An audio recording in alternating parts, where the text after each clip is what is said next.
Have you? Max's, yes, I have, but no one was there, so it doesn't really matter. That doesn't count. Max's ability, I would bet 2 houses because there's just no chance. Hold on, who has a hole in one? I have one. Yeah. When? Where? Only one. Where's the video? Yeah. Brannen does all his best golf by himself. I'm undefeated in tournament golf guy. against him. Coming from Max. Did you film it? No. Did anybody see it? Chris, what am I? Got a camcorder behind me and I'm just filming every single shot that I have? Wait, what's your handicap? A 1.2. I'm a 4.5. He's better than me. I don't know. You crushed my soul in the tournament. Yeah, me and Brannen entered our first amateur golf tournament, and I was expecting to. I've only really ever played with Scott Stallings that was like next level good, and I was expecting like a bunch of people on the driving range just striping it, hitting exactly where they wanted, and then we got to the driving range, and I was like, Oh, these guys suck. They're just like me. Like, this is okay. Yeah, except they're You know, not. the first, as soon as we walked up, the guy that was to my right, Yeah. he like duffed one like maybe 3 or 4 Yeah. feet in front of him, and like all the nerves went away. Same. It's same. just crazy. Yeah, it's just one of us. It's that's we always talk about expectations, Yeah. but that's just another example of Yeah. how they can ruin your mindset. Anyways, our guest today is Dave Hochberg. Thank you for being here. Dave, for the having reason me. Dave's really here is Hey, because no, fuck this. Brandon's the host. You Oh. know your role. damn it. Shut your mouth. I was like, Max, let me bow to Max because I don't want to get fired. I just didn't want him sitting here silent the whole episode. Us talking about golf. Do you like golf, Dave? I used to. Okay, so Yeah. not so much anymore. I used He's- to play a lot until I moved to Florida. Now he's a believe it or not. tennis guy. yeah, All tennis. we'll get into that. Yeah, Although I don't play, Yeah, you do. obviously. you do. Dave's an amazing athlete. You know, I was thinking about this before am? it came on. How life is so cool in that there are like these weird, almost like seemingly unimportant interactions that we have with certain people that end up, when you look back, change the entire direction of your life. And Dave has been one of those people, I think, both for Max and myself. And so I want to dive into that story. I first want to start with the story that I have, and then we'll actually talk Sure. about Max. Before I came to Training Think Tank, I had co-owned a sports performance facility down in Boca Raton, Florida. Shout out Apex. Yeah, Apex. I still have your Apex shirt. Performance. I love it. I actually don't know. I think mine all started stinking so bad. But one day we were in there, and all of a sudden this like monster of a man walks in that just looks completely unathletic, and wondering. Hold on. How tall are you for the? It's 6'6". Yeah, 6'6". Dave's sitting. Can't tell sitting. Yeah, we look the same size, but Yeah. he's a foot taller than me. He's massive. You know, it's funny because I just hugged him out there, and I'm like half of his size, and I'm like, hey, hi, Dad. Head to chest. I should just start calling you Daddy. Oh boy. Well, you didn't know where this was going, did you? And we're off. But he walks in, I'm like, wow, I wonder why he wants to do CrossFit. Like, this is just such a weird situation for him. And, we started talking, and Dave said to me, he's like, man, you really need to meet this Max guy. And Well, I had found out that you participated in the Open that year. Yeah. You finished like 13th. I was Yeah. like, and I know finishing 13th, and you had been doing CrossFit for about a minute. That's pretty good. I was like, and I asked you if you had a coach, and One thing led to another. one thing led to another. yeah. So we'll get into that a little bit more, but Yeah. I just think it's a crazy interaction that if I never met Dave, then I would have never met Max, and we'd never be behind the mics right now talking Yeah. to each other. Do you want to tell the story of how we met when you introduced me to CrossFit, or do you want me to handle it and you jump in? You Either tell way it. is fine with me. Well, you I tell think it. let Dave tell Yeah, it. go ahead. Well, Tell us. when I moved to Florida, I had gone and I trained at an MMA gym. I grappled, and that's actually how I found CrossFit. I came across that video of Glassman talking about Yeah. some shit, And it ends up, we looked around for a gym, and we ended up opening CrossFit Delray Beach. But I still stayed in touch with all the people from the gym. Dave, real quick, you were one of the OG CrossFit gyms. How many were there? We at were the in time? October of 2008 we opened. Yeah. So it was early. Do you remember how many there were at the time? Did they ever tell you guys? It was that? only one in our area, Yeah. in Boca. But there were Right. We don't very count few. that gym. Yeah, there were very few gyms. Right. So you guys, for those Yeah. listening, you think about 2008. That's like the beginning. Now beginning, there's right? 100 in It's just in South everywhere. Florida. Yeah, it's like every block. It's insane. Yeah. Still, it's Yeah, insane. yeah. But anyway, so I transitioned from getting, it ends up I don't like getting punched in the face. So, I'm a Jew Who from does? New York. Jews from New York don't like getting punched in the face, obviously. So we like to talk a lot of shit, right? So, but I'd still go into the MMA gym because a couple of the guys would come in and train at CrossFit Delray Beach. And one day I went into the gym to say hi to everyone. And this guy is on the mat with Charles, nicknamed the Chainsaw. Yeah, Charles the Chainsaw McCarthy was the guy who ran the gym. And usually when I saw Charles grappling with people, he was just playing with them. But this guy, it looked a little more intense than usual. I was like, ooh. I've never seen Charles. Charles usually... He's working. Yeah. Charles was working. Charles is a high-level black belt in jiu-jitsu, right? Yeah. He's as big as Max. So anyway, Charles said, hey, this is Dave from CrossFit Delray Beach. Go try that CrossFit. Go try a CrossFit workout. So he came in an hour later, and Charles said to me, I want you to fucking crush him. And of course, it's 2009 CrossFit. That's all we did was crush people. Right? So there was no training principle. So we set up Fight Gone Bad, of course, put 95 pounds on the bar instead of 75. Was that my choice or was that? No, that was part of crushing you. Okay, good. Got it. Although it wouldn't have mattered. Yeah. You would have been crushed either way. It may have been worse with 75. When you told me it was 95 pounds in my head, I was like, what? There's going to be a lot of people who have no clue what Fight Gone Bad is. Tell them what it is real quick. So it's a minute of wall balls. It's a minute of sumo deadlift high pulls. It's a minute of box jumps, then a minute of push presses, then a minute on the row, 1 minute rest, 3 rounds. Yeah. And the actual, this was actually going around in the fight community because BJ Penn was training with Greg Glassman, and it was supposed to simulate a fight, which was 5-minute round, 1 minute rest times 3. That's right. So Max goes through it, and he saw the leaderboard, and I showed it. Look, there were a couple of people that had gotten in the mid 300s, low 300s, and I just told them, if you get 300 on this, that's pretty good, for the first time in there. So he's off and running, and he gets through the first round. Second round, he looks a little dicey, but he hangs in there. He got 296, 297, just missed. What the fuck, dude? Yeah. But 3? that's still pretty impressive. Yeah. Right. Well, with 95 especially. Yeah. And also, it was the volume of box jumps. I feel like the people that get those 400 plus, they can just bunny hop the box jumps. And at the time, I was probably 240, pretty much the same as what I am right now. You weren't pacing the row either. Yeah. And I had no idea. I hadn't done any of these movements before. So I was You don't have to excuse yourself. No, I just blew up. I think I did probably 150 reps in the first round, and then got crushed. Oh man, it was ugly. Well, Max was pissed off. Obviously, he didn't get to his number. Yeah, and I don't know. He had these shorts on, and he had these Under Armour things on. He starts pushing a prowler in the back. No, I being took all pissed off. Yeah, I took my pants off because they were sweating from South Florida, and I had a Speedo on Lucas Parker trains. Right, and I strapped the tire to my back, and he's running in the back, wind sprints. And Sarah walked in. We were about to have a class, and this fucking guy is in his underwear, driving the sled, and this other guy, Chainsaw, is here. And she said, I'm supposed to throw these guys out? A bunch of thugs. Yeah, right. I don't know. I don't know what to do with them. Anyway, that was his first day. And then I had to, after I had to show you, because your rowing technique left a little something to be desired. Sure it did. So I got on the rower, and I just show him just a couple of things. And he decided that would be a good time to do a 500-meter row, of course. Yeah. Just destroy himself a little more. The same day?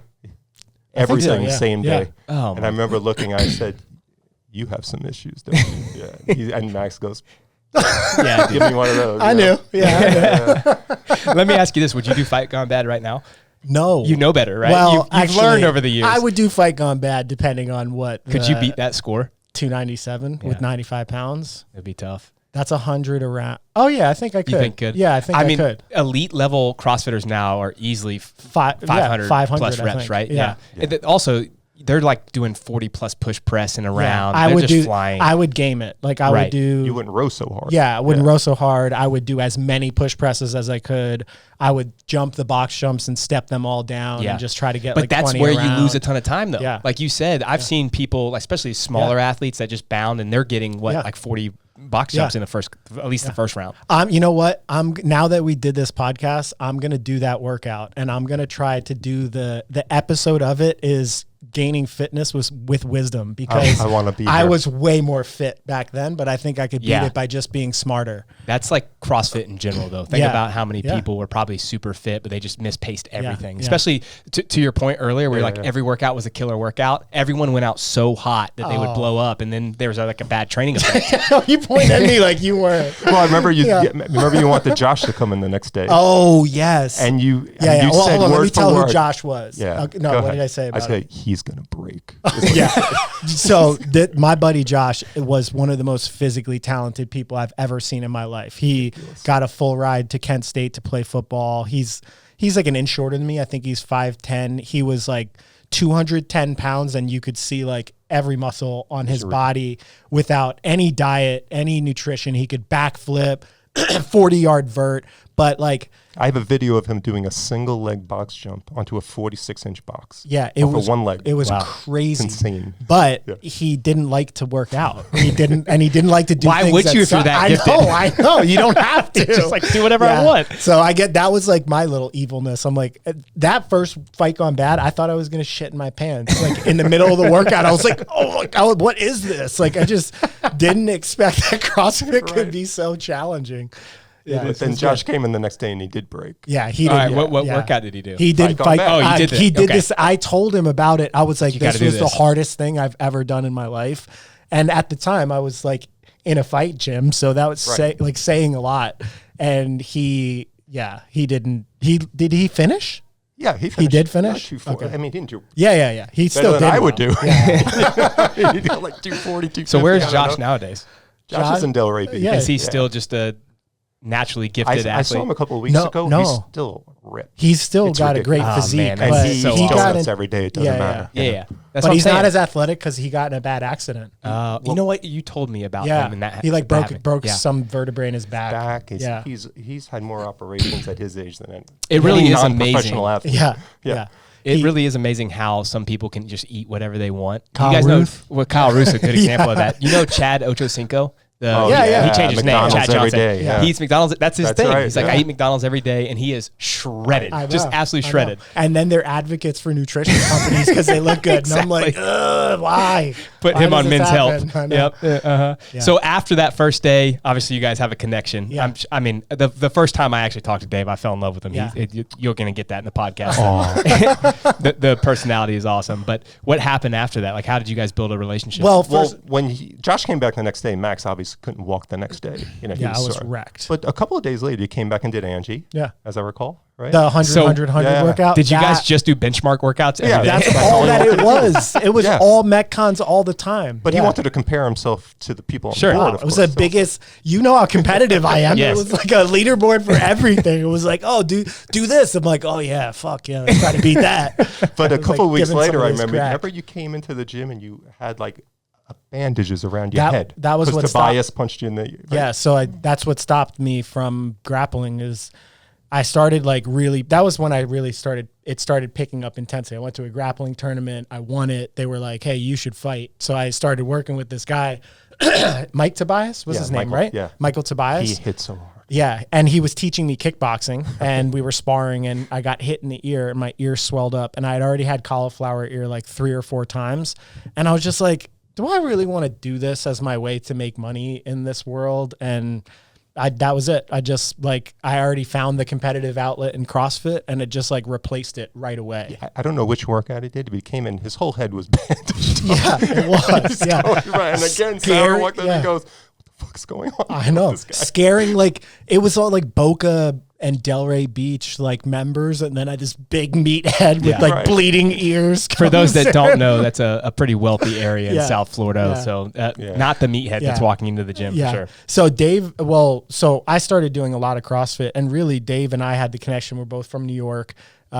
He talks a lot of shit, and I talk a lot of shit. And it's just, I think it's almost, I went back up. Same haircut? Yes, we're both bald. At the time, great. I wasn't bald, though. Were you? No, you had hair. Yeah. Oh, yeah, that's right. Because when I first met you, Yeah. Dave was actually there. Episode 63 or 68 of Barbell Shrugged. Oh, that's right. If That you was watched the- that episode, That was when Dave's sitting in the Travis- background. That was the first time Travis made the games, right? Yes, yeah. He won Yeah. regionals that. Yeah, Same that was week. 2013 after West Palm. regionals. I remember that. Yeah. Yeah. That was another huge moment. Like you talked about at the beginning of this podcast, like these huge these seemingly insignificant things that aren't a big deal that end up shaping a huge part of your future.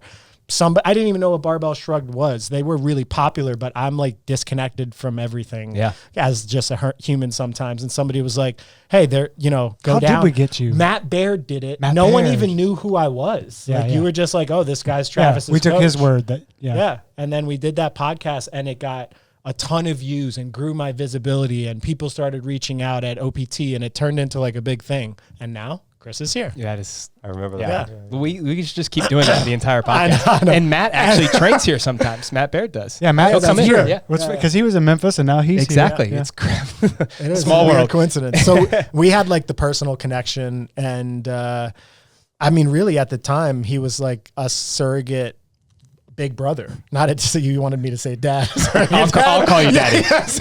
He was so excited for that. Is surrogate the right word for this? Well, I was John Or Maloney he was a at mentor. the time. Yeah. He was a mentor. Yeah. Yeah, I made him a lot of Yeah, meals. for real. Right? Dude, I couldn't like really take care of myself that well as a human, just in general. And he would like, I'd go over and eat with him and Sarah. I started Sarah got sick, and I coached at You the were a gym. coach there, yeah. I ran a weightlifting seminar there. We went together, like we went to the team as a games team in 2010. Right. I was thinking about all the people on the team. Jason Patton wasn't on the team, but he wasn't on the became team, like yeah. famous. Nicole Biscuti was training there. Right. She founded Chesty. Like there was all this like, I don't know, just weird coincidental stuff that got built there. But That was actually a fun. That weekend when we won, that was the weekend that no one knew who Rich Froning was at the time. Yeah. He had won the Southeast Yes. Regional. That was 2010. yes. I remember watching him work out. I was like, This yeah, guy's he's good. not breathing. Yeah. So He's a robot. yeah, there Right. was a huge, that beginning part was just a huge ego blow for me, which I Right. guess is everything I do. It's just you're getting humbled, like, ooh, here are my expectations. Yeah, yeah. But no one knew who that guy was. Yeah, but I got cut out in sectionals that Right. year Yeah. because there was one of the events was a long trail run, and I had like double cramps in both of my calves and was waddling trying to Yeah, yeah, finish. yeah. And I got smashed. So we went as a team that year because of that. That's right. Yeah. And that was the weekend we met AJ, actually. Oh yeah, we for the met first AJ time. Moore. Yeah. We watched Rich Froning do the final workout. It was like 4 rounds for time of like run 400 meters. There was 2 snatches at 145, which at the time was like, ooh, this is heavy. Right. 4 muscle ups, which was like, or like 8 muscle ups or something like that, which wasn't really, it was a lot back then. Cause I think 4 rounds of 8 is 32 in a workout.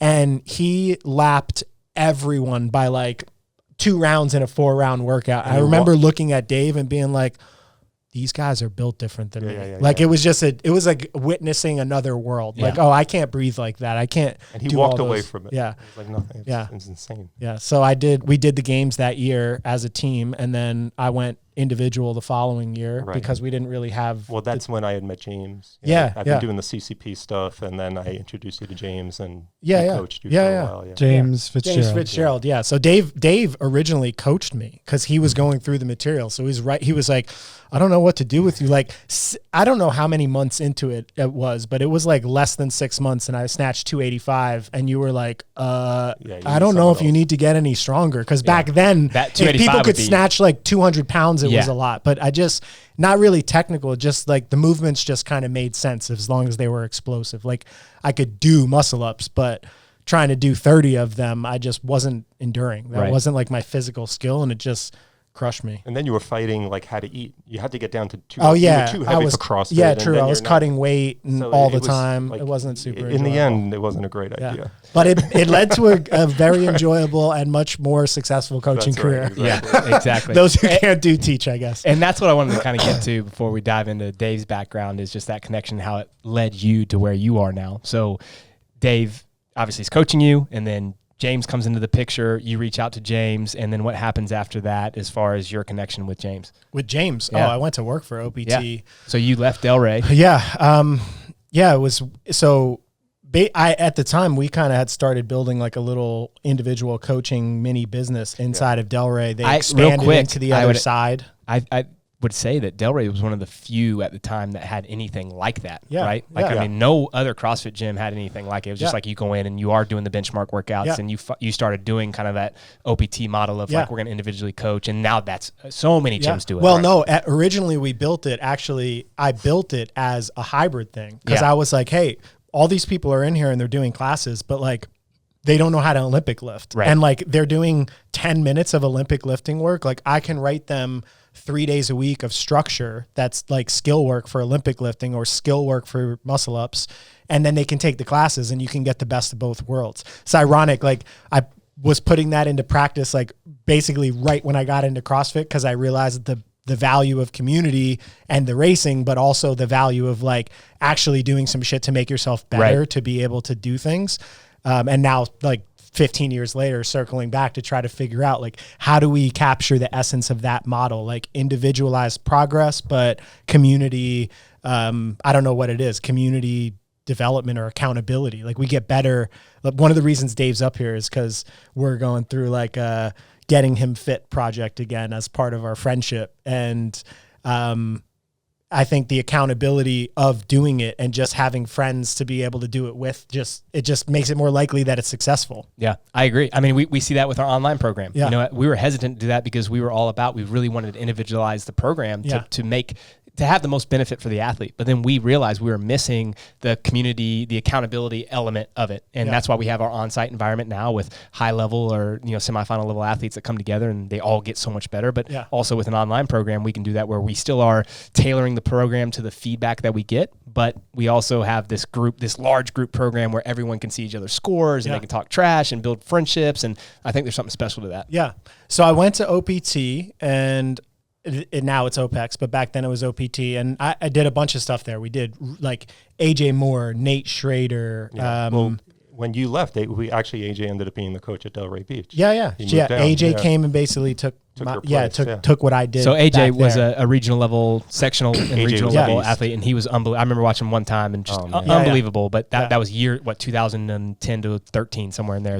His last time he competed was at 2012. 12. Okay. Was that with the kettlebell? Oh no, that was the year after the kettlebell stuff. No, that was 2011 because you did that. Yes, I did. Everyone did a lot more kettlebell swings, but he did a lot. Have you noticed there hasn't been a kettlebell workout at any competition since that time? Well, he got so screwed. I said that. I was like, man, kettlebells just really phased out. It's because of AJ. Yeah. I'm telling you, it's because of that workout. Well, but it's silly though, because the kettlebell is such a great implement. It was this circles back to like, I talked about this in our rant podcast. I think it's the pood. They lost people with pood. No, the standard was so stupid. Killer would have had a field day with that. That's why I said I wish he was around. Yeah, we're still. He should just go back and do the old ones as if he was in the moment. He should do it. Yeah. But it's funny because we're just dealing with the same issues that were going on back then in terms of like, well, what's the standard and how do we enforce the standard? Or like now they're trying to solve it. Have you ever seen the video of him, that actual workout, him doing the kettlebell swings? No. Explain the standard just so people, because we're talking like they know it. So when you do a Russian kettlebell or an American kettlebell swing, instead of it stopping at your face height like a normal Russian swing, you have to go all the way overhead. And the way they set the standard is that your hand, your wrist, your elbow, and your shoulder had to be in perfect alignment, which is normal if you're saying, okay, you're going overhead. What they added was that the kettlebell also had to be in perfect alignment. Straight up and down. So if the kettlebell tilted a little bit past this way and went behind you, no rep. If it was a little bit tilted in front, even if your hands were all the way overhead and fully locked out in a straight position and it wasn't perfectly straight, to no rep you. And I was like, there's not like in nature, there's like zero like perfectly straight lines. There's no such thing as a 90-degree angle. Real, it's just theoretical. And with a kettlebell, the way that your hands are going to grip it, most likely it's going to tilt a little bit in front no matter what. And again, like I did that workout next to Brannen Phillips, and I think we went back and counted. The number that sticks in my head is 53. That might be because it was a 53-pound kettlebell, but I did so many extra reps, and Brannen Phillips did them unbroken right next to me. First of all, he was fit as shit, but he didn't get a single no rep. What's he doing these days? Isn't he down the road? Yeah, he's somewhere in Georgia. I've never really like met him or interacted with him, but I remember getting smoked by him in that workout. Well, the deadlift box jump workout was the rough one. Yeah. But no one did a rep according to those standards. Oh no, I know. It wasn't one rep done according to that standard. I mean, it's just such a challenge, and the sport's always going to deal with that, even if they simplify it. But we could definitely make it easier. I got an email. I won't say who it's from or what, but it's I guess there's a group of judges out there that are trying to create a document about what good judging should mean and how to judge and how to set standards. And they asked if we would like it, and I said yes, and then asked a bunch of questions like, can we do a podcast about it or talk about it? But there's people out there trying to solve it, so it's good to. We call them know. I was Call them this.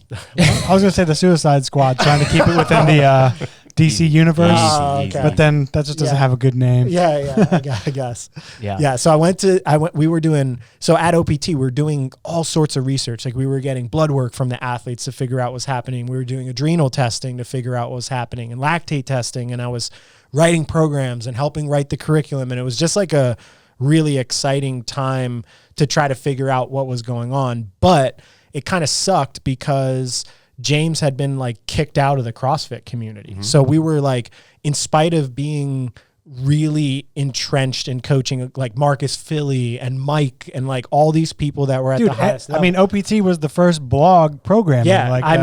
Yeah, pretty much everybody who was trying to be more than generic CrossFit was on there, or if they weren't following it, they were at least looking at it. Yeah. So I had a big part in that program, and just like the whole community. It was just a great time for learning and personal growth. And then, it just didn't work out. I think just either the type of person I am, as like, I knew I needed to be in charge of my own destiny and being able to do my own thing. So I left, and that was kind of the start. Like I had some clients left over. That was kind of the start of Training Think Tank. I went up and took a consulting job in Utah. And at the time I was really like strapped. Like I was like, am I going to go back to school? Am I going to use my finance degree and go get a real job? And I'm going to go work for Barbell Shrugged? Yeah. I came out and I did a pitch to them about, hey, this is how I would try to monetize one-on-one remote coaching. Yeah, and we were doing online group programs, but you were going to come in and do one-on-one. Yeah. And I guess it didn't work out. I guess the pitch wasn't great. I could have done a better job pitching it. No, the pitch was great. Yeah. It all played out the way it was supposed to. Yeah, it was good. Perfect. And Dave really was like the first funder of helping me get TTT off the ground. So he was instrumental in like really every phase, like in introducing me to it as an athlete, in even just talking about the coaching process in the beginning. I feel like him having, how much older than you? Are you like 20 years old? 57? Yeah. So he's like 20 years older. So he just had like more life experience to be able to give me guidance about how to navigate the big decisions, because he had come from Wall Street. He worked in Wall Street. And I was like, man, I'm giving up all this money. I'm getting criticized by my family for being in this industry, and like the people don't think the business model will work out. And I was like really passionate about wanting to do it. And he really like helped me in that process. Yeah. So, well, I've seen enough people go down the rabbit hole of doing things they don't want to do in their life. Like, a lot of people in finance and the law, all these other occupations, they're not loving it. They're doing it for another reason. You chased what you actually love, and you should be admired for that. Honestly, thanks, that's the end. I don't want to make me too uncomfortable. That's the end of that. Yeah. I'll break the balls later. Don't worry about it. I am interested though, Dave, how those conversations worked out. Like, so Max, you leave OPT, now OPEX, you go to Utah, and you start having these conversations with, maybe, hey, Dave, can you help me with certain things? Not that you guys have to get super intimate there, but like, what was that conversation like? And in your mind, Dave, what were you thinking? Like, I believe in this guy, or is it more like, okay, how are we going to make this a return on investment? Well, I just saw what he did at Delray Beach. Like, he just completely shifted the whole structure of the whole gym. And I knew, obviously he's a very smart guy. And I had just had a lot of confidence in him that anything that he put his mind to was going to work. Right. There's just no way around it. It was really no.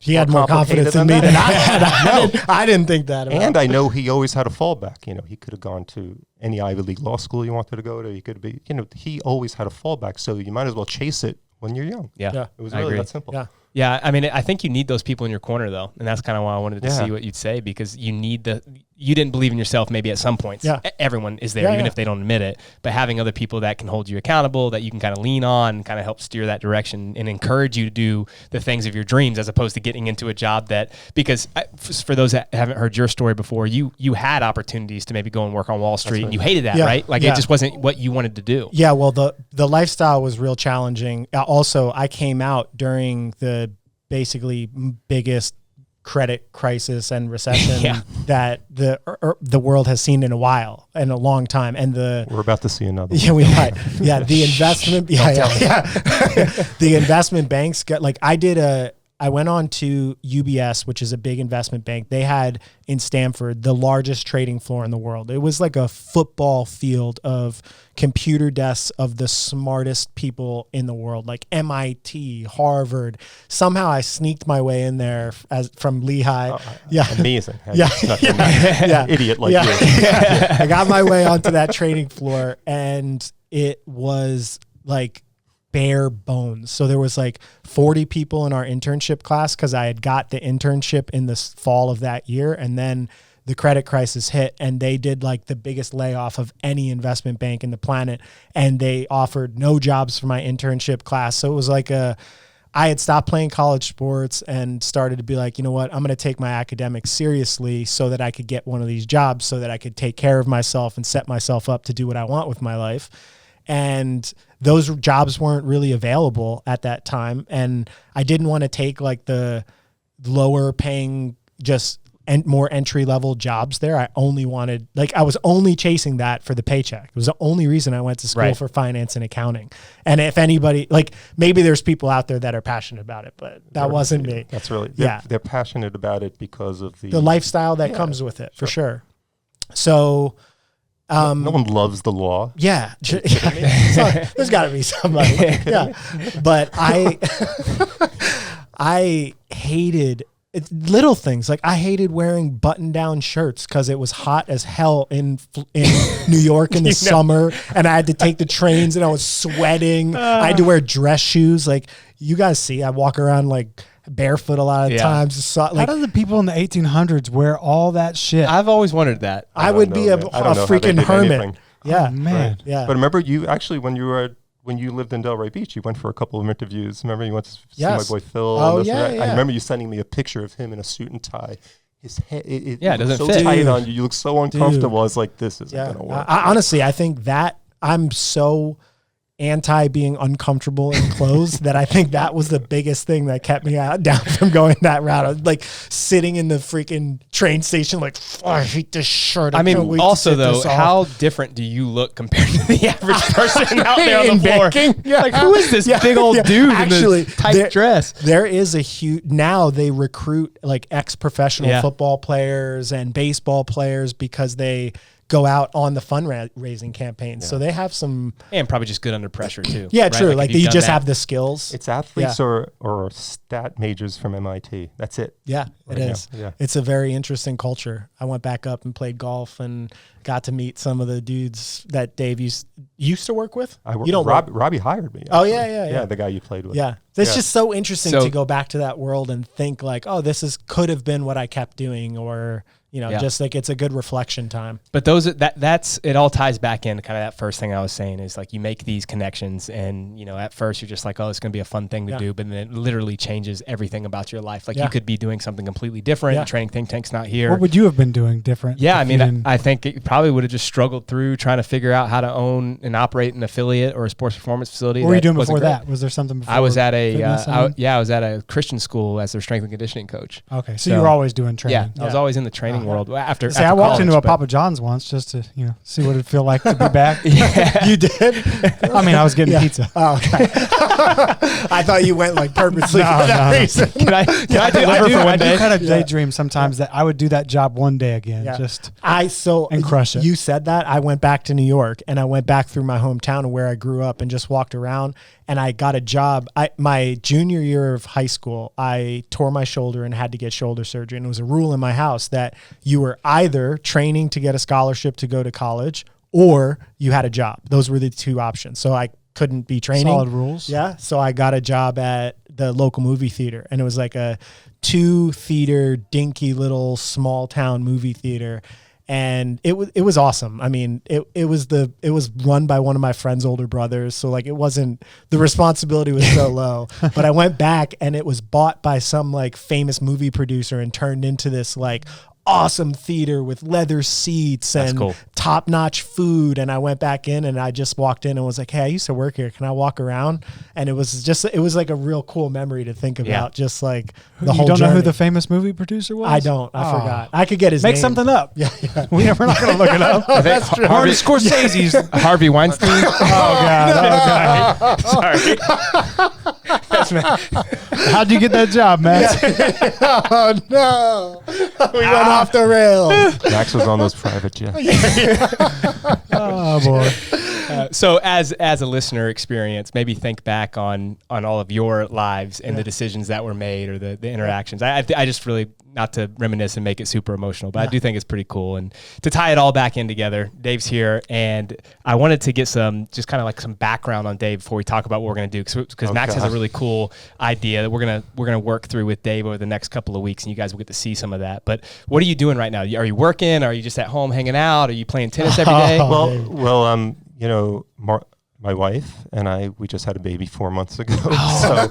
So I'm ruining the surprise. Yeah. I'm a zombie right now. The sleep has been a little less than So Dave's 57 years old with a 4-month-old? Is it 4 months? Yeah, he's a beast. Yeah, big. Dave just showed me a picture before. Big what? He just showed me a picture. He's like, look at these hands. Look at how big these hands are. They actually did look like really gigantic. They are. They're gigantic. How tall is your wife? She's not tall. She's like 5'7". Okay. Yeah. Great athlete. Yeah. She really, this kid. She is amazing. Yeah. She's I've seen good her. at tennis, right? Yeah, she's a great tennis player. Like South Florida is the center of the universe for tennis. So this kid is going to be playing tennis. So one of the reasons I'm here, it's like I have a feeling I'm going to be on the court with this kid. I want to just not feel crippled. Yeah, you want to be able to play. Yeah. Well, I mean, that is has become one of my greatest passions, is making sure that I stay healthy so that I can play with my kids. And I feel like that is a different connection that we have, but also Brandon, you will never feel the way I do now. It's never you'll never understand this. Yeah. So I promise you. Yes, God. I hope not. But in the case that I do, I want to make sure that I'm trying to be proactive on staying as healthy as I can. Dave, you've had a couple hip issues. You've had some surgeries. I had my left hip replaced. Yeah. Left and my ankles. I had some ankle surgery. I'm definitely going to have my right hip replaced eventually. Hold on. Why are we starting with that part of your story? How about the fact that you were a 2-sport college athlete? You're the 4th all-time leading rebounder. Hold on. Let him tell it. 3rd. Yeah, come on. Oh, man. shit. But that's why my body's falling apart. I had a lot of miles on it, Yeah. So, to give us some background, you were an amazing athlete. I actually remember the first time I went over to your house. I was an adequate athlete. No. Yes. You won't remember this, but I will. I came over to your house, and you're like, hey, come here. And you went into your closet or something and pulled out some newspapers, and you showed me some pictures of you playing basketball in high school. It was the leader. It was or at least with the one that he showed me all the time. Okay, so is the leaderboard of rebounds of all time rebounds at Binghamton. I was like, wow. Rebounding's all hard, man. Yeah, it is. It is. Ask Dennis Rodman. Yeah. Big heart. But I went to play baseball, actually. I walked on in basketball. But, baseball, I tore a muscle in my back, so that didn't go so well. I have a lot of problems. I'm going to be put back together in the next couple of years, hopefully. Yeah. Oh, one story that I wanted to tell was the Grace thing. Okay. You got to tell the Grace thing. Well, so Dave, it's interesting. I asked you to tell the story and cut you off. Go ahead. Tell the story. Well, we were actually training a lot together. Yeah. At the time, I was actually I would say 10 years ago. This was maybe 11 years ago. Well, it was 2009. So it's like 10, 12 years. 12 years ago. I was training pretty hard when you were training. Yeah. Side by side. I mean. Yeah. No. Well, first of all, this guy's freaking arms are 10 feet long, and he was like power cleaning 265 pounds in his mid 40s and was going overhead and was like doing all the skills. What you weren't doing muscle ups and handstand walking handstand walking. You were in the 99.99999 percentile in the world. Yeah, I didn't really realize it because I didn't really have any 45-year-old friends and shit. I guess it influenced a little bit. Right. So gyms would do barbell for boobs every once in a while. Yeah. So you do Grace, so you give someone $20 or whatever. And I'm doing Grace, and I'd be training. So I figured, I'm going to do 5 on the minute, and I'd be done in 5 minutes and change, and I'll be done with it. That would be really great for me. Max walked into the gym, when he first walked in. He probably did Grace a couple of times, and he ended up doing like a minute 20, I believe. Yeah, I think so. Was that your best time? Yeah. So, of course, who's my judge for Grace? This fucking guy, right? So I do my 5.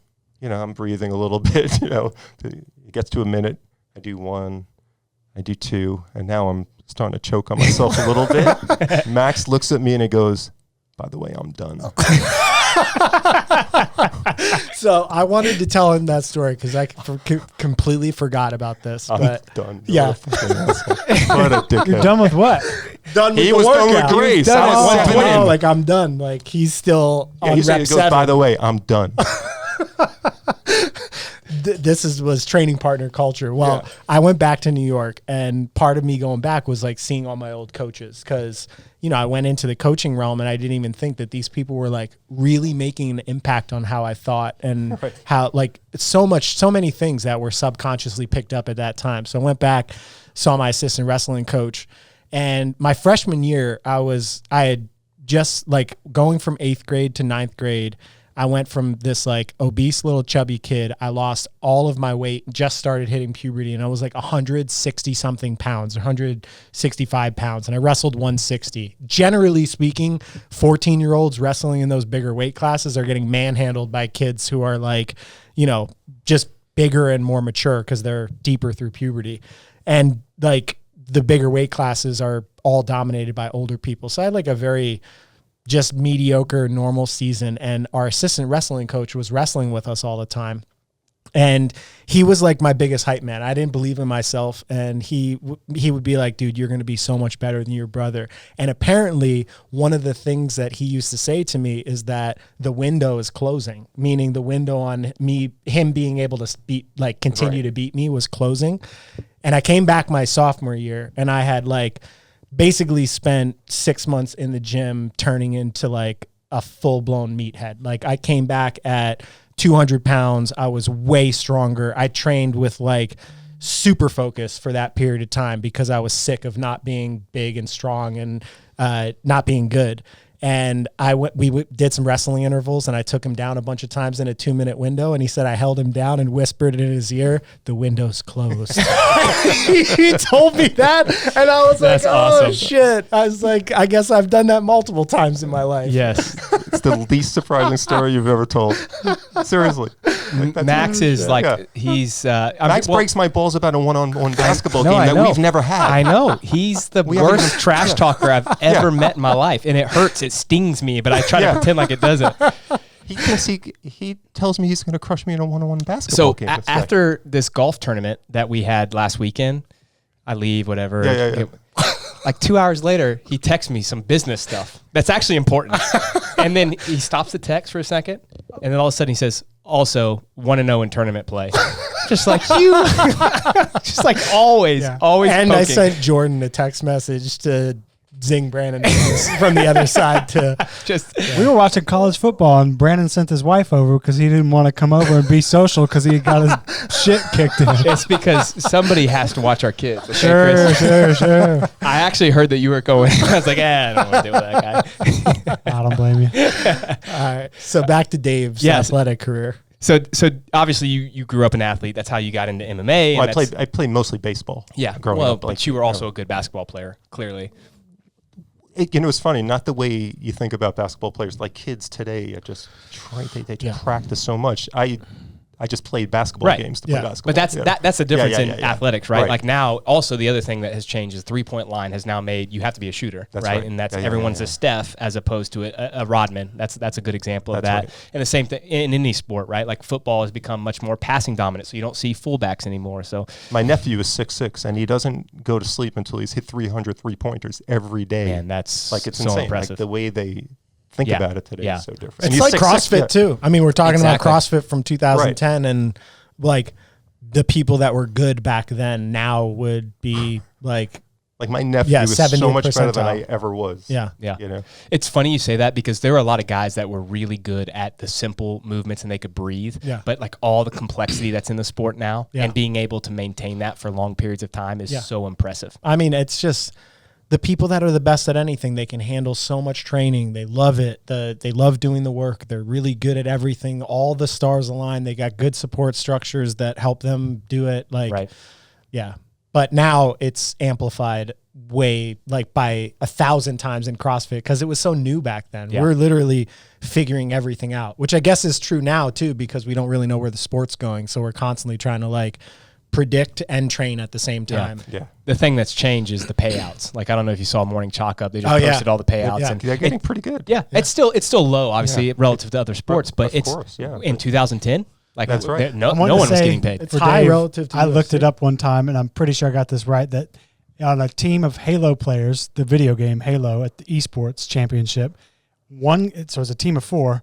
One guy on that team of 4, if he wins the Halo championship, makes more than Matt Frazier did winning the CrossFit Games. Yeah, it's pretty crazy. Well, if the money keeps coming in, you're going to see some athletes. For sure. Yeah, We talked for sure. about this in 2013. Yeah, like people always, money will Bring them. bring the talent. I mean, that's just the way it is. You talked about it with lawyers or people maybe in Yeah. finance that don't Yeah. love it, but if the money is good, then The they money's stick good. That with it brings the Yeah. minds that are good exactly. at Well, doing you'll it. see, Yeah. like guys that would either be, like Ashton Eaton, for instance. Yeah. Can you imagine if he was? Ashton I don't know. Eaton is like a gold medalist decathlete. He's like the greatest decathlete Yeah. ever. Yeah. And like what now he would get crushed at the CrossFit Games. Of course. But if Ashton Eaton was 23 years old and had been doing CrossFit training Let's say he was for 15. Yeah, and had You been know? doing CrossFit for 5 years Right. and not decathlon, what would that type of athlete be in this Yeah. market? And I'm sure it's going to keep evolving. I Like agree. all sports, it'll keep Yeah. evolving. Who's the guy, if we could all pick one athlete in a different sport that we wish we could see in CrossFit, who you picking, Brandon? Oh, man, that's tough. Dave? Well, Ashton Eaton comes to mind, but Nate Robinson, Yeah, like someone like that. would have to He be was smaller. a 5'10" basketball player. yeah, So he was perfect pretty size small and- profile. yeah. He couldn't even beat Jake Paul. Yeah. But you know something? At University of Washington, he played football. He deadlifted Yeah. 600 pounds. I would say like I used to love watching Nate Ed Robinson. Reed. someone like that. Yeah. Ed Reed, like a safety that's not He may even too be heavy. too tall, though, because he was 6'1", I think. Oh, correct? was That's he? too tall. So, Oh, yeah, yeah. I think you have to have someone that's 5'10" or Yeah. below. Yes. I'd like to see somebody like Saquon Barkley, not because I think they'd be good, but just watch somebody How like powerful. him do grace Just or let like him do the good stuff. Yeah, Right, yeah, or be on a team. Like right now, Yes. Tola is one of the strongest, most impressive dudes in the sport. And like, Max Snatch at the Lowlands, he jumped up to 308. But if you could potentially have people that would be like that on teams hitting like 350-pound snatches. Easily. Or like, yeah, I want to see Simone. Simone Biles. Yeah, having grown up doing CrossFit. Yeah, she I just think be she's small. almost too short, though. Yeah. Too She's short? wall She's like ball. how tall is she? 4'11". 4'8" or They're really real short. tiny. Yeah. Yeah. That might be a little But too small. she would be handstand push-ups Yeah. and ring muscle ups. Yeah, something or like just that. to Some of the watch stuff will them do do ridiculous 30 stuff. muscle ups for time. Yeah. Like how good could somebody like that do Right. it? And she would be able to do it fast, too. Yeah. She'd pick that up pretty fast, even without probably practicing on the rings. Yeah. Yeah. Dale Earnhardt Sr. I honestly Smoking a stogie. he's a great racer. I a racing cannot pick. I'm trying to think of another sport, but that's hard to pick. I think it's something that you would really have to do you'd have to be 15 and get into it and just have like all the physiological gifts Yeah. that are needed for Well, the that's sport. what my hypothetical, Yeah. I didn't clarify, but like Yeah. if you could get that person, put them into that role. Yeah. I feel like if I were recruiting, I'd go to high schools and find the best multi-sport athletes that weren't Division I prospects in And a that single weren't that tall. sport. Yeah. Or just were the would right be, size. What would be more important, do you guys think? Would it be having like a good strength profile at that time or be very enduring? I think it's less about mental. I would say that. I was going to say it's less about either one of those and more about how they think about work. Because, like they're one of the things. Thanks for ruining my question. Oh, sorry. Yeah. Just go ahead. Oh, you can pick white or black, gray. That's me. Oh, shit. I lost my train of thought now. What was I Sorry, saying? I shouldn't have cut you You were off. saying it's about them being able to take on work.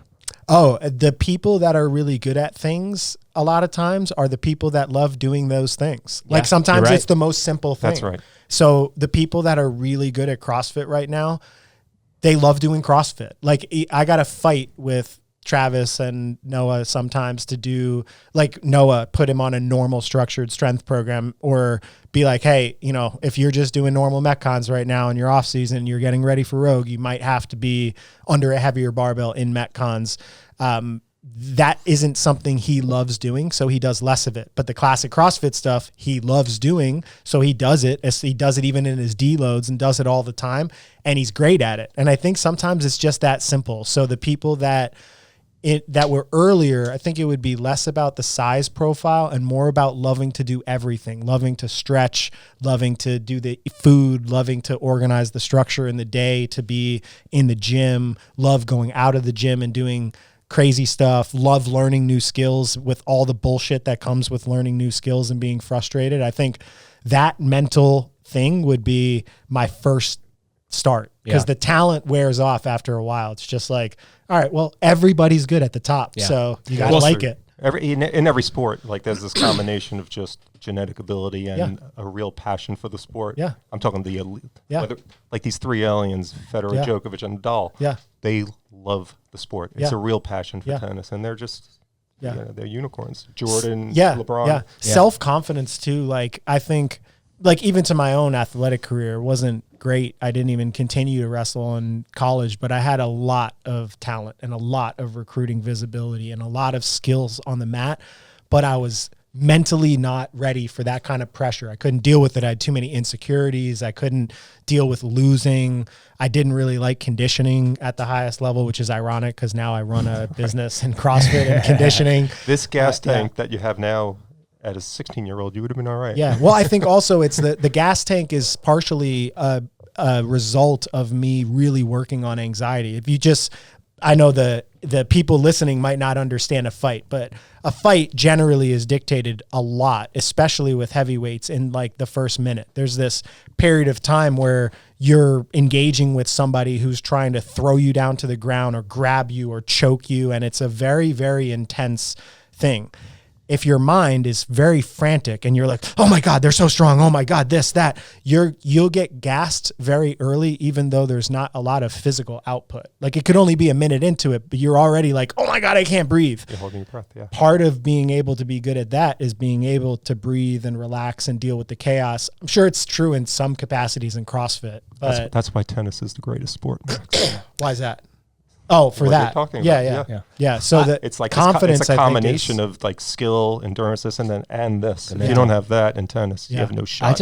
I really wonder though, like how do you learn that? Is it a learned skill? Is it something that people are actually born with? You know, Malcolm Gladwell talks a little bit about that in his book Outliers and in some of the other books that he's written, just like maybe the luck of the draw. Like if you are older when you go into school, then you build more confidence early because think about it. If you're 5 years old, coaching. Well, no, even this, you're 5 years old and you go into school, but there's, let's say, a 4.5-year-old that also goes into kindergarten at the same time because they're born at a different date. Yeah. Well, that's a huge percent of their life that they're not developed in the same way. It may seem true. not a lot, but at that age, they change so rapidly that then the 5-year-old builds more confidence in all of the like basic things. Yeah. Well, 6 months over 5 years is 10% of somebody's life. And a lot of the junior programs in tennis now, like sports psychiatrists, are prevalent in these academies now. Right. It's really important. Yeah. And Iga Swiatek, who just won the U.S. Open for the women, she travels with her sports psychiatrist everywhere she goes. Like that's a big thing. I think in every sport now, that's just kind of where we're at. That's going to be bigger and bigger as it goes on, sure. Do you think, though, that that's a net positive, or do you think that the culture's changed so much that we feel everyone is so emotional now that we feel like we need someone in our corner to help us with like kind of the brain side of things? I think it's just necessary. Like you just have a better chance at winning, period, if your mind's right. Yeah, I would take that approach, and I would also say that our approach to sport is very extreme. I've been thinking about that a lot, like even in CrossFit or like even my own training, like what's required physically to be a healthy human is not really that much. Like even from a diet perspective, I read a meta study that I should probably find if I'm going to talk about it, but that said basically they did research on people and like it's only like 5% away from the standard American diet, with just like adding some fruits and veggies and doing some basic things to get all of the health benefits from food. Like it doesn't need to skew all the way over to like weighing and measuring everything or the things that we do for high performance. But the high performance stuff of like, hey, every single day you're waking up and there's structure and you're going hard and you're pushing yourself and nothing's good enough because you're trying to close the gap between where you are right now and where you want to be. That is a pressure cooker of a situation, and it breaks people. It breaks almost everybody that gets into it. So I think being able to cope with it is one of the things that's required to be great, because everyone's experiencing it. Let me push back on it a little bit, because I've been thinking about that same thing too. I think you guys are probably right, but did Tiger need a mental coach? Did Jordan need a mental coach? Did all these great Tom Brady, all these greats that were just a generation ago that crushed everyone, Like, what's the difference between them and all these young people that feel like they need that? Well, I'd say there's a continuum. Some people have no shot because their minds aren't right. Sure. And some guys are like that are just born special. But there's a lot of people in between. Right. I mean, most athletes are in between those two continuums, and having a sports psychiatrist. Now we're talking about winning, though. We're talking about to improve at sport. I'm sorry? Is that we're talking to that having that therapist is going to help improve at sport. Of course. Right. So, but is it going to fuck them up in life? Like having like little kids? I don't think so. Like they need to talk to someone all the time? Didn't Bob Rotella do that experiment where just teaching people how to manage anxiety, how to walk across like a 2x4 on the floor? Then he just suspended it 10 feet in the air. He said, do the same exact physical task, and they can't do. Yeah. So, managing your anxiety to do a physical task is just so important in sports. Yeah. He was just trying to show something as simple as walking. Yeah. I would say I would also say that back then they did have them. I would bet Phil Jackson, or like when I talk to, I'm not saying I'm a sports psychologist, so I'm not making a medical claim, but because I've interacted with professional athletes who have mental coaches and listen to what they say that you should do to try to optimize mindset, talk to psychologists about my own anxiety, my own issues. You go through this stuff, and as a coach, you become a generalist. You start to understand like, oh, I need to be careful with my words. I need to think about when I say things. I need to think about when I take a really hard stance on somebody doing something that's stupid for them versus just letting them push it because they kind of need to be in that push mindset. I'm guessing that the best coaches of those best people back in the day were kind of fulfilling those roles in some capacity. Like they just, like Michael Jordan's muse might have been Phil Jackson or his UNC coach, maybe more likely, where he did probably have that type of guidance. It's just not called a sports psychologist. But having early success helps. Like he hit that shot for North Carolina against Georgetown as a freshman. You build confidence with early success. Yeah, that goes in line with the 5-year-old versus the 4.5-year-old. What about Tiger winning Masters at such a young age? All that stuff getting. But to do that under the pressure that Tiger had or Jordan had, still there's something special there. So it's probably both, right? But there were some sports you needed more than others. I would say. I agree. Yeah. I would say being a middle linebacker in the NFL, you needed a little less than being a pitcher or something really highly skilled. Yeah, I just think that it Were we seems talking like about kids or adults? Both. I just was throwing out a conversation on this. Something I've been thinking about a lot is just our culture in general has become overly empathetic and overly emotional. Both those things are really beautiful things, and we need those in our culture. But there has to be a balance between empathy and realism. And if we don't get there, then that's where we get all the political issues and all of the other issues that we have with the infightings and whatever. I think kids are lied to. There are kids that exactly. There are kids that are never going to win Wimbledon. And they're being told you have a chance, to that extent, that over empathy, whatever you're talking about. I think that sometimes kids shouldn't be lied to. Sure. But those conversations in honesty, people don't like to have. Yeah, I know. But even people that are rational don't like to have those conversations because then they'll cause emotion. So it becomes like a negative circular feedback loop. It's like, well, you're saying don't be emotional, but then you're being empathetic to their emotion by not saying it and potentially just having that hard, tough talk, which I don't know. I mean, I don't know how we got here. Do people still come to you guys all the time unrealistically saying they're going to the games? I think it's way less now. Way less? Yes. It's definitely less because now you see it's just so prevalent. Like you see all the good people, or there are just more good people in the gym where you realize that, oh, wow, like this guy's better than me and he's at my own gym. The problem in 2010 was you could just crush everyone in the gym and think that you're really good. But then you see Rich at sanctionals and then all of a sudden you're like, oh, my God, that's the games athlete. Yeah. The other thing that back then, we didn't have a lot of data. So there weren't opens where you can compare everything. People were doing CrossFit.com, but not like all of the best people. Like everyone was kind of in their own silos and secrecy. So I would see things like Jason Khalipa did. And generally it would be media that CrossFit Games was putting out, and it was benchmarks. And benchmarks were very short.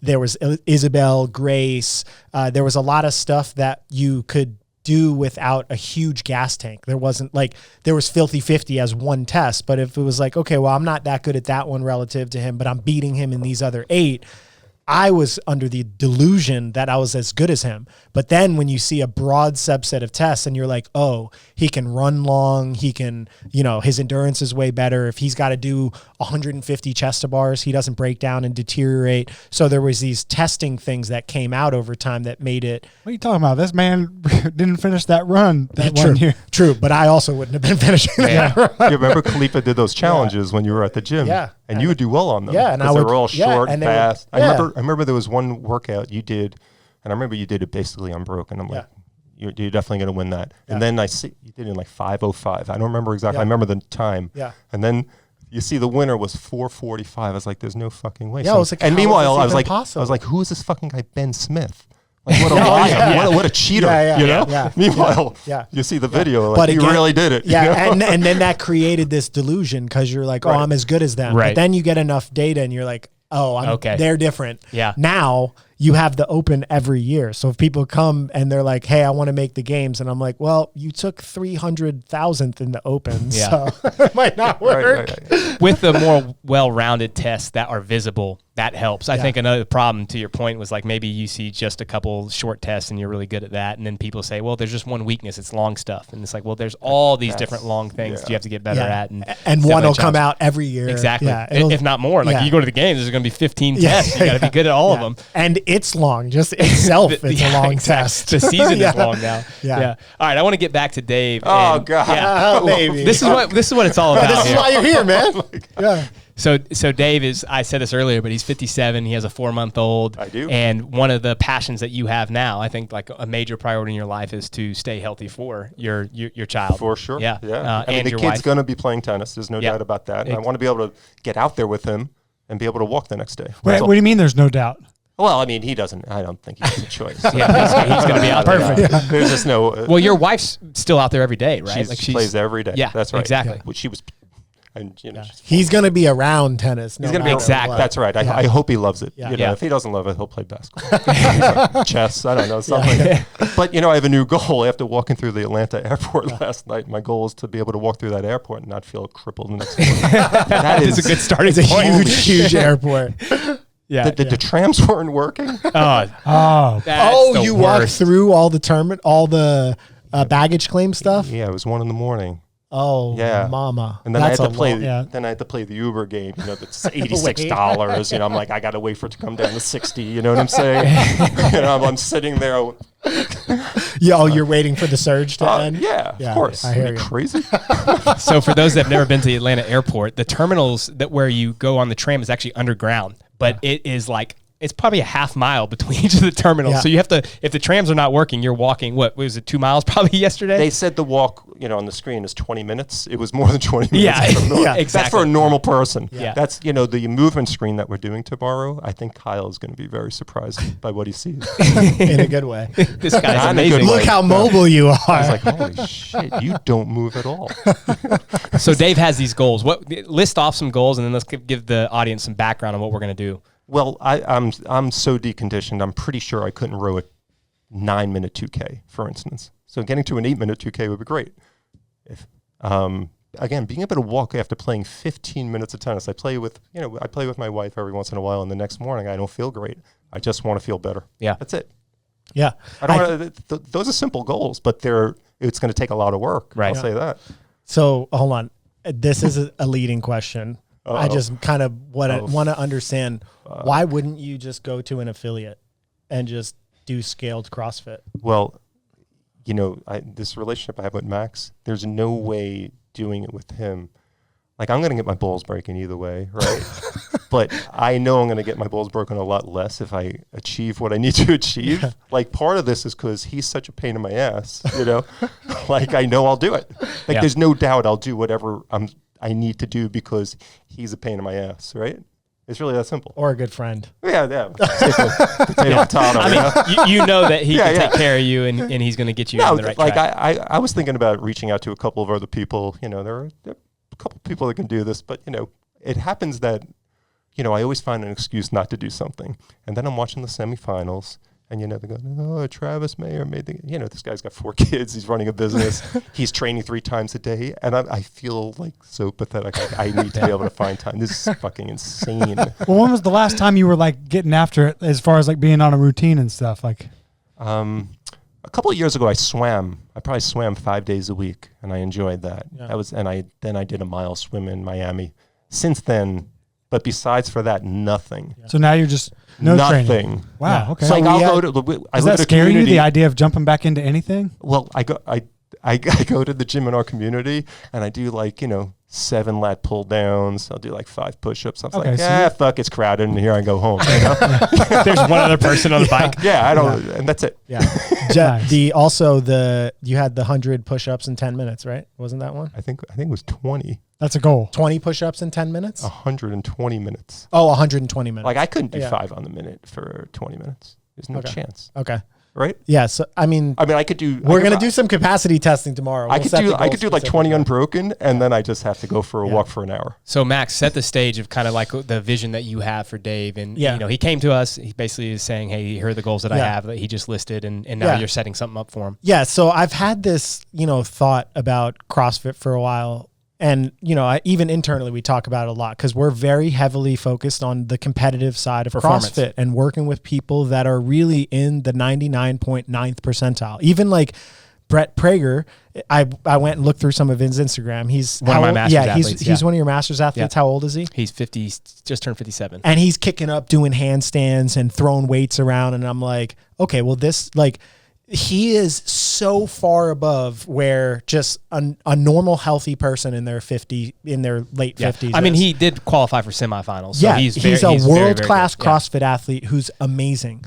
But the training for somebody that is like Dave had a hip replacement. He had all these injuries in the past. I asked him that question because I think if he can't tolerate 15 minutes of plyometrics in tennis, the idea of doing a CrossFit class, even if it's scaled, you're talking about intensity that's so far above where his threshold is today, even if he scaled it. So there's this okay, well, how do we build where do we set expectations? How do we build it? How do you do the philosophy of CrossFit to get somebody strong and enduring and mobile and have this fitness stuff, but it not be wrapped around for time open where it's just wrapped around normal goals of being able to feel good, look good, be strong, play with your kids. By the way, though, those are the most important goals. At the end of the day, no one wants to be crippled when there's 57 or 67 or 77 because they did something stupid earlier on in life. Yeah, and I don't think a lot of people realize that. I didn't realize it. You take for granted your physical capacity, especially when you're in a goal and you're fired up about it. Like in the times that I was fired up about CrossFit, the idea of not working out never crossed my mind until I was so sick I couldn't move. And then I would be depressed because I wasn't working out and wasn't getting better. That motivation was it was driving me. So there wasn't a choice. Now, running a business, having hobbies like golf and martial arts, the idea of coming in and doing back squats and doing some of the grindy endurance work, it's harder to convince myself. I have to remind myself of why I'm doing it, what the purpose of it is. And I think we take for granted those earlier times, A, that they can cause damage in us, and B, that it's not always going to be so easy to get it in like that, and that the whole journey and evolution of fitness changes. It changes with your goals, your circumstances, your injury profile. So I sat down with thinking about this, and I was like, well, I'm really busy doing the things that I'm doing, but Dave also was really pivotal in growing the business and getting me into CrossFit. So I think it would be a cool case study to figure out how to use all of this stuff in some capacity to teach or create content. I'm not sure what it's going to turn into, but I thought the podcast could kind of be he's our test project. Yeah, a test project to kind of see what it looks like and see. Pig. Yeah, and see what the volume is. Like, does he need to do 2 days a week to train and then just go and do active recovery stuff other days? Are we going to have to do a lot of swimming to condition him because that's not an impact on his joints? And show what the CrossFit training is, or the beauty of the CrossFit, but doing it through the lens of being outside the box. Because I think that is an important part of CrossFit that should run in parallel to the group class, loving, competition. And I think we do that. Like,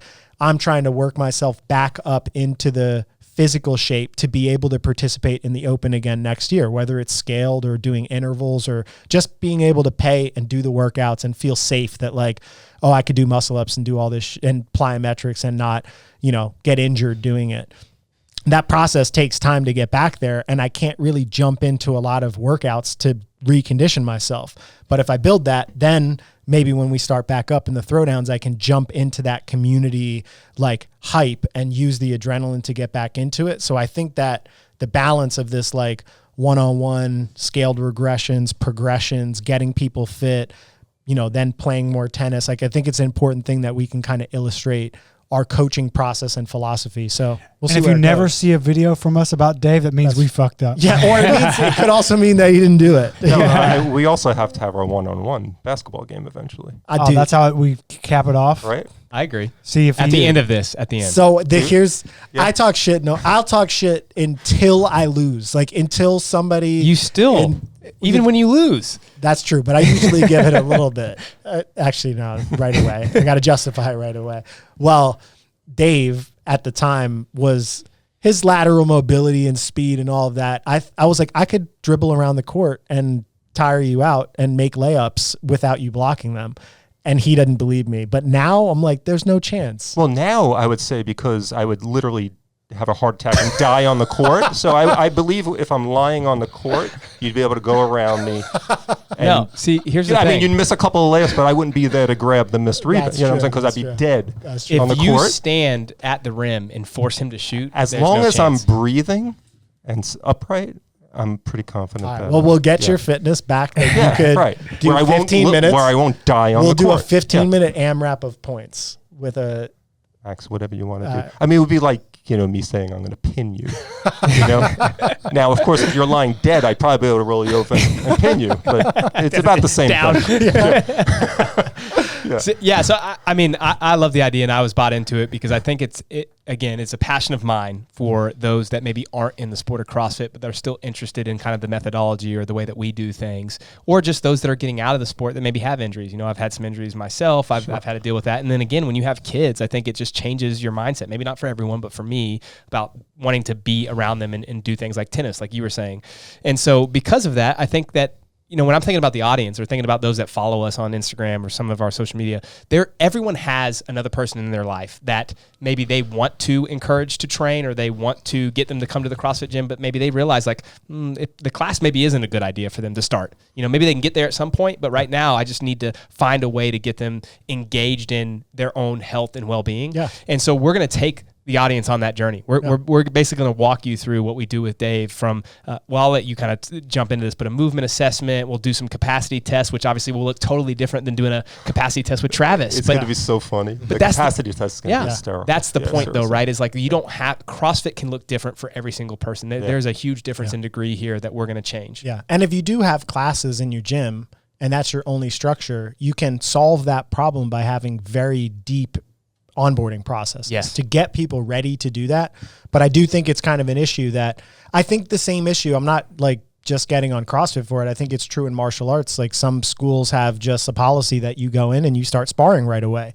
And it's like, well, some people like they aren't accustomed to having somebody pressure them. Their body doesn't move into those patterns. I would get hurt if I did it. It's just an unsafe starting point. And I think sometimes that could be true in the CrossFit space, that people have other people starting at unsafe, like we know the problem. We know what Dave's trying to solve. And if the solution is training, lifestyle, recommendation, whatever, there's a lot of different ways you can slice that up. And CrossFit classes are one of those slices, and they solve a lot of problems, but there's also other slices. So yeah, I guess we're just going to see where it goes, but share the one-on-one coaching process. Yeah. So Dave's in town for 2 days. Today, obviously doing a podcast, hang out, talk some trash, maybe, I can beat you with some golf or something like that. That's okay. And we could do that. Tomorrow, though, you're going to be doing a movement assessment. So you want to walk through kind of the process that he'll go through? Yeah, well, Habdo's going to do his movement screen knowing that Kyle Habdo's on-site PT. And really, so the things that we want to see is like, what'd you do to your ankle? Well, it's just from... Just years of sprains and stuff. All the, like what's going on at the ankle level. what's going on at the hip level, just some independent joint screens.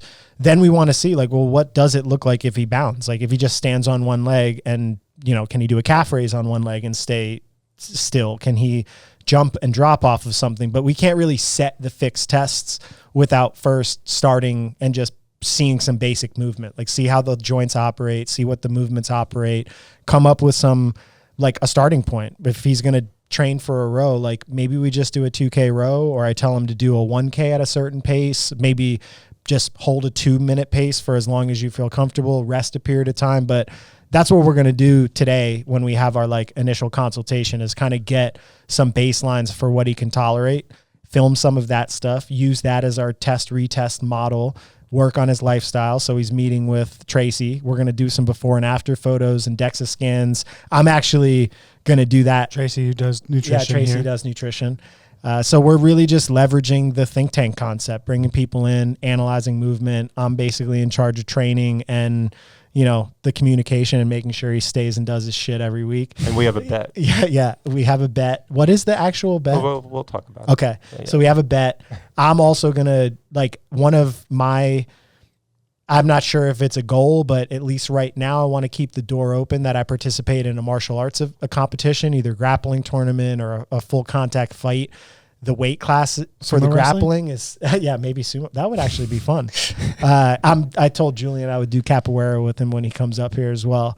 But I want to get down to like 230 pounds, and I'm at 240, 242 right now. So we're going to do a before and after challenge, do some pictures, and just kind of go through the process, right? Because we have like real, like, it's easy if you're like, I want to win the CrossFit games to make all the decisions. But when it's like, I might do this next year, I'm not sure. And now it's like, okay, well, I gotta be disciplined, and I gotta have a reason to be disciplined. So for me, it's competing. And now it's on the internet, so now you definitely have to be disciplined. Yeah, I mean, for a while. Or I could get back on the internet later and be like, well, I changed my mind. But I mean, still going back, like if someone comes in and says they want to win the CrossFit games, likelihood they don't, right? Like only one person's doing that, one male, one female, one team. And so they're fighting just for performance. Like we're talking about like real life, like let's change your lifestyle, and everyone can do that. Like everyone can get a little bit healthier so that they can do things later into their life.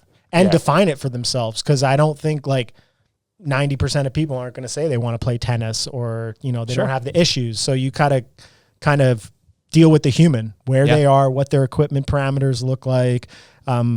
This process is really how Training Think Tank was built originally, because I was training people one-on-one that were either coaches or people that had goals that weren't getting what they needed out of classes, or they were doing classes and they got hurt and they liked CrossFit, but they couldn't handle a lot of CrossFit.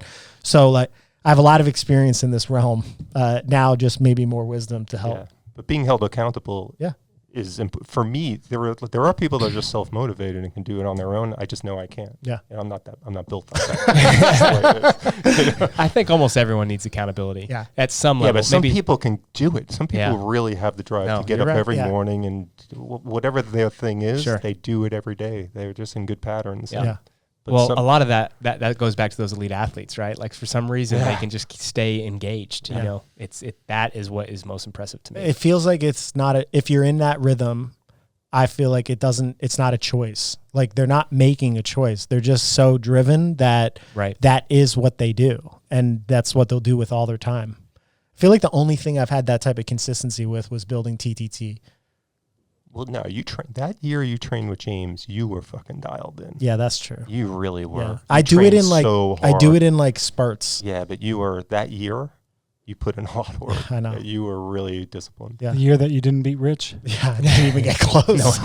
No one could. I didn't even, the year I didn't even make it to the next stage of the competition to compete against him. Man, but if I talked to him back then, I would have talked shit to him. Yeah, absolutely. I remember the conversation you had with James, like after that regionally, and you both said, I don't think this is going to happen for you. Yeah. What would you have said?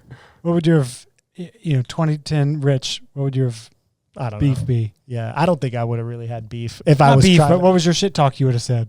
Back then, what I would have said would not be safe for work. Would not be safe for our brand. It's not specific to him. It was just to any of the competitors. Yeah, I don't know. I think I would have probably watched and tried to pick on something that made him insecure. Yeah. You gotta go six-pack ab, looking at yeah. Going so fast and not breathing hard. Or try to intimidate them or tell him I'd fight him or something. It's weird. Most people don't really talk trash in CrossFit. No. All the I wish competitors we are had very that friendly. so bad. Yeah. I know. I was hoping that Ricky Garrard would be that to Medeiros this year, just for fun, like for viewership. But Yeah, because I- it makes the good guys fun too. Because Yes. then you could rally around your. Well, he's not that. Yeah, but true. having everyone just be all like chugging each other's.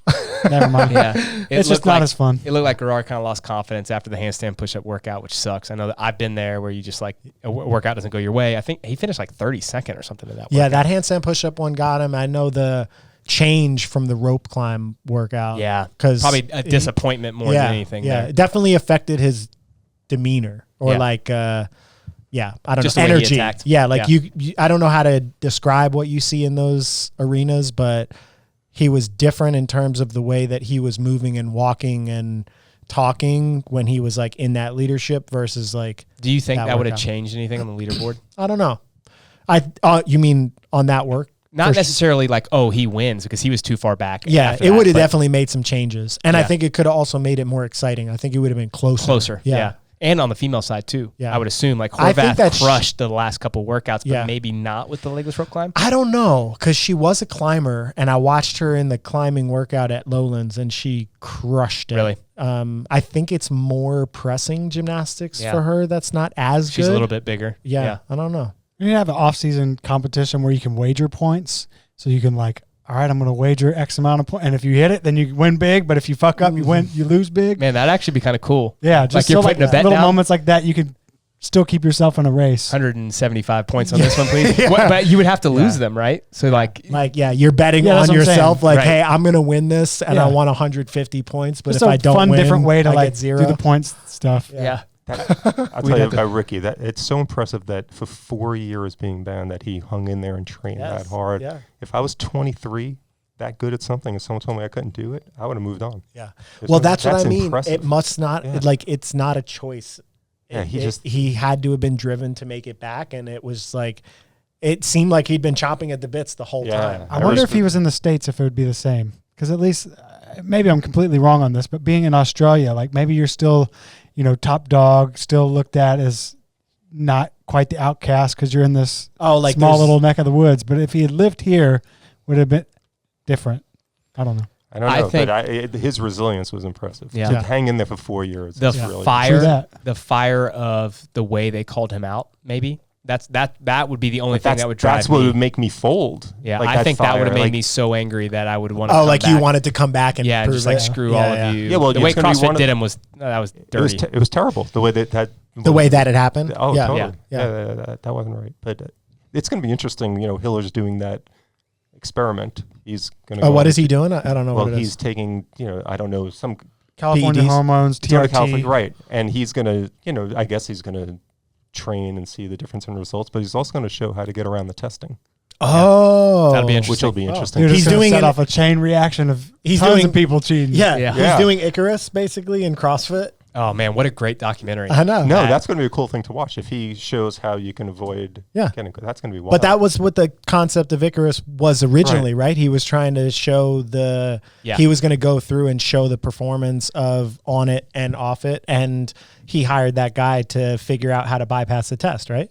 Or am I getting the movie wrong? Sure. I watched that so But long then, ago. then they jump into the Russian doping Yeah. scheme. Well, and that- show how they. Yeah, and then switched. that's how it happens. Yeah. Because like it just turned into I the still want to see scandal. the documentary with someone like me who's not good at CrossFit doing Yeah. it and seeing how much better you get. Well, there's people that respond. I've seen people go on it that were pretty average athletes and change dramatically. Like drugs can make a big difference. Sure, but there are certain things in CrossFit that you have to have that won't change off of that. For I mean, sure. there's It's some not going to skills. dictate the winning because there's just more variables to that. Yeah. It's like your mindset. Well, but if you're already at the top, though, top and you're yeah. taking it, it could be. Like, Yeah. I mean, he did that video about Tia, and there'll be people who are up in arms about it because they see people in a certain light. But I wouldn't be surprised if anybody popped. Like, it's not a stretch to think that somebody that can handle that much training volume and that much work is using something synthetic to Sure. make that more likely to happen. And if she's not, she should take it as a compliment. Exactly. Like no one's ever accused me of being on it. You know why? I'll tell you why. I've never done anything special, right? Yeah. That is a good way to frame it as an athlete. Like maybe just like, I'm going to take a compliment. Let's say she never touches. She's like, oh, that's great. Yeah. Yeah. You could frame it that way. I mean, she has dominated. I don't think that she is taking, so I don't want to sound that way, but it's impressive what she's done. She's incredible. Yeah. Would it be impressive if you found out? It would still be. This is what I've always said about Lance Armstrong. It's still impressive that he was that good. But in that sport too, it was like everyone was taking, and for sure. Everyone was proven at least. Like they went back. Forget which tour Top it was. 13. It was like 27th or 17th that they had to go back to find anybody that hadn't popped at some point. Right. I don't think that's true in CrossFit at the deepest level. They were saying it was a 10% increase in performance too. That is gigantic. Could you imagine that? So if a fight gone bad, someone that's getting 450 is now getting 495. Like that's a huge gap. Or put it in a snatch. Like a heavy female snatch right now at the CrossFit Games is 200 and 300 for guys. Another 10% means they're hitting 220 and 330.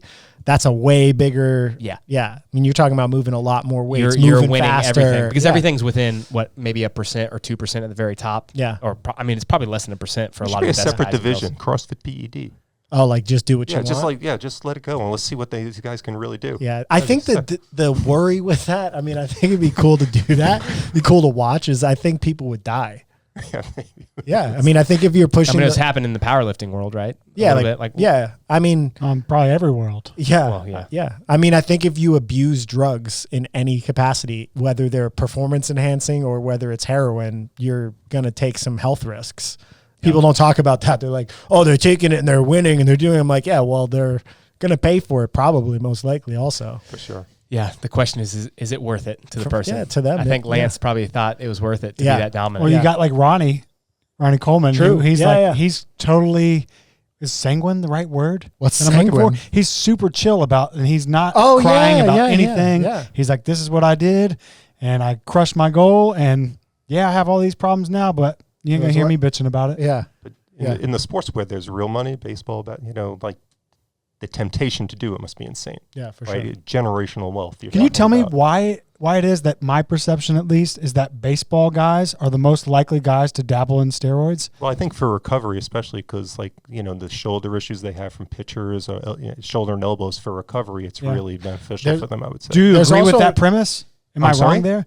Am I just basing this all off my high school, my area I grew up in? I think I feel agree like all with the you. baseball guys were, more so than the football guys, were always the guys who were like more tempted to do that.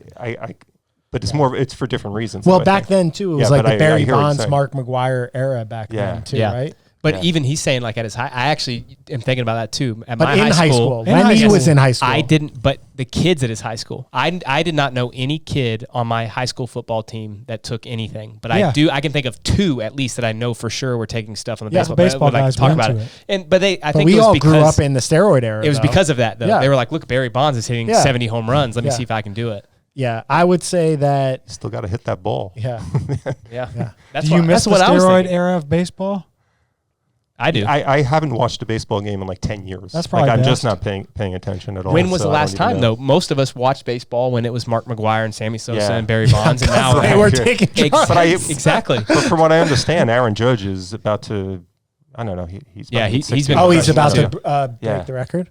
That's what I read. I don't know. I haven't seen an inning of I've baseball. never even After heard that this name in my life. discussion- Right. Yeah. I can name like 10 major league players now. You know? I don't I used to think be that able I to could. name the whole league. You know. Yeah, I used to be able to in football as well. Who's your but I team? was playing fantasy. I grew up a Mets fan. Fuck. Yes, God, that sucks for you. Jets. My dad used to take us to Jets games, and Wow. I mean, that's like child abuse. It really You know, is. turning a kid into a Jets. You think fan. you think what's the guy who wants to buy the Jets? Social media guy, Gary V. You think he's going to buy the Jets? I don't follow he football put something either. I out don't know. public that No, that that's was like been his one of thing his for goals, years. right? No, that's been his goal, his entire. Yeah. I had no idea. It's just not up for sale because he's got the money now to do it, right? I wouldn't imagine he has the money to do it. Man, I He's don't know. probably Those rich as teams fuck, are but so he ain't expensive. buying Oh, a yeah, they're goddamn football billions, team, right? rich. Billions, Yeah. like $4 billion for the Broncos just a couple of months ago. Something crazy like that. It is insane. Yeah, it's another world. Yeah, that is another world. And that's just getting your feet wet. Yeah, then you got to actually run the. Yeah, then you got to run a team. Do you think they're that profitable? Like, is it worth it? I've heard that Well, I don't know. I don't know if it'll last, but I think the current I would bet that the contracts with like NFL Fight Pass and all of that are Fight Pass. what's it called? Not Fight Pass. Pass. I get what you're saying. You know, You're yeah, thinking Red UFC. Zone or whatever. Red Zone, yeah. Red Zone. Yeah. I bet you those are pretty big. I'm sure they are. It just seems like that's just a lot of money to spend on something. But obviously they know what they're doing. The leagues with salary caps, obviously, the owners Well, are I mean, doing the better people- than without salary caps. For The sure. people who own those things have like legit fuck you money. That's true. Yeah, they're worth Or they're just 40 billion. percent owners. Like I know like Justin Timberlake is an owner of the Grizzlies, but then you look it up on paper and it's like 1%. 0.15%. It's like still pretty owning cool. some It's a stock. lot. Yeah, owning some stock in a company. but Yeah, that's still a lot. I know, yeah. yeah. Cool. Well, I appreciate you coming on, Dave. We're gonna watch your journey from I appreciate afar. you having me, Brandon. You're so handsome. Thank you. Yeah. I think the same about you. All right, my friends. All right, we'll do this. Peace. Peace. All right.